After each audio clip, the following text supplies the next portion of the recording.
காலகட்டத்துல எப்படி இருக்கீங்க? நல்லா இருக்கீங்களா? சில சமயம் நீ தப்பே பண்ணியிருக்க மாட்ட. என்ன பண்ணுவாங்க தெரியுமா? இவன் தான் பண்ணான். இவன் தானே காரியத்த பண்ணான்னு சொல்லி உங்க மிஸ்ட்ட சொல்லுவாங்க. சில சமயம் அப்பாட்ட சொல்லுவாங்க. சில சமயம் அம்மாட்ட சொல்லுவாங்க. அது மட்டும் இல்ல. அப்பா, மிஸ்ஸு, அம்மா இவங்கலாம் உன் மேல ரொம்ப கோவப்படுவாங்க.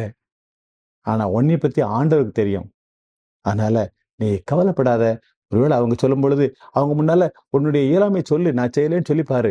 அதையும் மிஞ்சி அவங்க உன் மேல அபாண்டமா பழி சுமத்துன அவங்க வார்த்தைய தான் நம்புவாங்கன்னா, நீ கவலைப்படாத. சீக்கிரமாகவே நீ நல்லவங்கிறது அவங்களுக்கு ஆண்டவர் மூலம் வெளிப்படுத்தப்படும். ஓகேயா? உனக்கு விரோதமா யார் என்ன பேசினாலும் ஒரு நாள் வருத்தப்படாத. பொய் சொன்னாலும் கவலைப்படாத. கர்த்தர் பார்த்துக் கொள்வார். ஓகேயா? பாய். உம்முடைய வேலைக்காரன் எனக்கு இப்படிச் செய்தான் என்று தன் மனைவி தன்னோடே சொன்ன வார்த்தைகளை அவனுடைய எஜமான் கேட்டபோது அவனுக்கு கோபம் உண்டது. ஆதியாகமம் 39:19